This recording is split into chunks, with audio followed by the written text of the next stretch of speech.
আসসালামু আলাইকুম। আজকে আমরা হাজী মোহাম্মদ দানিশ ইউনিভার্সিটির বাংলা সাজেশন নিয়ে আলোচনা করব। হাজী দানিশে আসলে বাংলা কোশ্চেন গুলো কিভাবে করা হয় এইটা আর কি আমরা দেখবো। চলো। তো ভাই এটা তো মনে হচ্ছে সায়েন্সদের জন্য। হ্যাঁ, Haji Mohammad Danesh science and technology university. তো চলো, এখানে যে বাংলা কোশ্চেন গুলো কই থেকে করা হয়, কিরকম করা হয় এগুলো দেখবো। এখানে কিন্তু আর্টসও পরীক্ষা দিতে পারে। ওকে, যাই হোক আমরা একটু দেখি। প্রথমত বাংলা তোমাদের ফুল সিলেবাসে পড়তে হবে। বাংলা শর্ট সিলেবাসে পড়ার কোনো সুযোগ নাই। কি করতে হবে? ফুল পড়তে হবে। শর্টের কোনো কিন্তু সুযোগ নাই, ফুল সিলেবাসে পড়তে হবে। এবং বিষয়গুলো এমন ভাবে পড়তে হবে যে এখানকার গদ্য পদ্য দ্বারা কি বোঝানো হয়েছে, কোনটা কি মিনিং দিচ্ছে, বিশেষ করে কবিতাগুলো এমন ভাবে পড়তে হবে যাতে কবিতার পরের লাইনগুলো আমি ইজিলি বলতে পারি। এরকম কিন্তু প্রশ্ন আসছিল, এটা আমি বারবার বলতেছি, কবিতাগুলো এমন ভাবে পড়ো যাতে পরের লাইন কি অপশন দেখলে তুমি বুঝতে পারো। বুঝতে পারছো? ওকে, যাই হোক। তো লেখক পরিচিতি, শব্দার্থ, পাঠ পরিচিতি, গল্প, কবিতা, নাটক, উপন্যাস পড়তে হবে। এখানকার লাল সালু ভাই মোস্ট ইম্পর্টেন্ট, এটা ভালোভাবে পড়ো। দেখো যে কোনো পরীক্ষায় তুমি একটা করে কোশ্চেন কমন পেয়ে যাচ্ছ, এখান থেকে কোশ্চেন আসেই, এখান থেকে কোশ্চেন আসেই কিন্তু। তো এটা তোমরা একটু ভালোভাবে পড়া নিবা, বুঝছো? দেন আমি যদি নেক্সটে যাই, বাংলা দ্বিতীয় পত্র। তো হাজী দানেশের কোশ্চেন অ্যানালাইসিস করে আমরা যেটা পাইছি আর কি। তো বাংলা দ্বিতীয় পত্রের মধ্যে লালগুলো মোস্ট ইম্পর্টেন্ট: সমাস, সন্ধি, উপসর্গ, প্রকৃতি, প্রত্যয়, পদ, প্রকরণ, কারক, বিভক্তি, বাক্যতত্ত্ব, শব্দতত্ত্ব, কোন ভাষার স্ত্রীবাচক, নারীবাচক, এগুলো। তারপর পরের যেগুলো দেওয়া আছে এগুলো তুমি পড়বা, যে নির্দেশক, ক্রিয়ার কাল, নত্যশত, ধানু, ধ্বনি পরিবর্তন, ধ্বনি, বর্ণ, বর্ণের উচ্চারণ, এগুলো।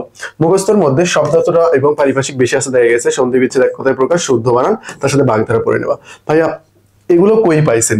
এগুলো আমরা কোশ্চেন ব্যাংক অ্যানালাইসিস করে পাইছি। তারপর তোমার সাহিত্য, বাংলা প্রথম পত্র, এগুলো তোমার ভালোভাবে পড়ে নিতে হবে। আশা করি আমি বিষয়টা তোমাকে বোঝাতে পেরেছি। তাহলে এটা একটু স্ক্রিনশট দেন, অবশ্যই স্ক্রিনশট দিয়ে নাও। এই টপিকস গুলো তুমি ধরে ধরে পড়ে নেবা। যাদের বাসা আশেপাশে আর কি Haji Mohammad Danesh science and technology university, তারা এগুলোতে করতে পারো। আর এখানে তোমার সিডি, আমরা একটু সায়েন্স আর কমার্স আর আর্টস নিয়ে কথা যদি বলি, তো এখানে জিপিএটা আসলে কমে আছে। এখানে আর কি কমাবে, তাই না?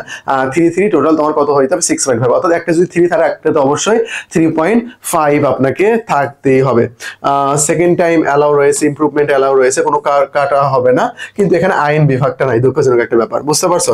লিখিতও এখানে নাই, কোনো সমস্যা নেই। 100 নম্বরের এমসিকিউ, নেগেটিভ মার্ক কত? 0.25। বিষয়ভিত্তিক কোনো পাশও নাই, মানে শান্তিতে শান্তি। 100-তে পাস মার্ক মাত্র 30, অন্যগুলোতে 40 রয়েছে। SSC GPA 40%, HSC GPA 60%, total 50 নম্বর, এই টোটাল 150। এই যে এখানে যে বাসটা হবে, এখন যদি এবার পরিবর্তন করে তাহলে ঠিক আছে, না হলে এটা কিন্তু অনেক বড় লেভেলের একটা বাস। বুঝতে পারতেছো? জিপিএ কিন্তু এবার তোমাদের পোলাপানের অনেকেরই খারাপ হয়েছে। দেখা যাবে তারা 50-এর মধ্যে মাত্র 35 পেয়ে আছে, 38 পেয়ে আছে, এরকম। আরেকজন 50-এ 50। বুঝতে পারতেছো ব্যাপারটা? তো এটা একটা বড় ধরনের বাস হবে। তো আশা করি বিষয়টা আমি বোঝাতে পেরেছি। ওকে, তো বাংলা নিয়ে কথা বলার ছিল এবং আপডেট যেটা আসলো সেটা। তো তুমি যদি সেকেন্ড টাইমার হও, তো সেকেন্ড টাইমার ক্র্যাশ কোর্সে ভর্তি হয়ে যাও। আর যদি ফার্স্ট টাইমার হও, তাহলে ডিউ ক্র্যাশ কোর্সে ভর্তি হয়ে যাও। এই দুইটার মধ্যে যে কোনো একটা ভর্তি হলে অ্যাডমিশনের শেষ পর্যন্ত যতগুলো কোর্স আসবে সবগুলোতেই ফ্রি অ্যাক্সেস দেওয়া হবে। R U crash, CU crash, BUP, English, যেও তোমার যেটা প্রয়োজন ভর্তি হয়ে যেতে পারো। আর উপরেরটাতে ভর্তি হলে সবগুলোতেই ফ্রি অ্যাক্সেস পাবা। তো তোমার জিকের জন্য বেস্ট একটা সমাধান হতে পারে আমাদের জিকে আলটিমেট সাজেশন, এই বইটা আর কি। আর এই যে আমাদের টেলিগ্রাম নাম্বার, অ্যাডমিশন সংক্রান্ত যে কোনো জিজ্ঞাসা টেলিগ্রাম নাম্বারে করবা, আমরা তোমাকে সলভ করে দেবো। আর একটা স্ক্রিনশট দিয়ে রাখো টেলিগ্রাম নাম্বারটার।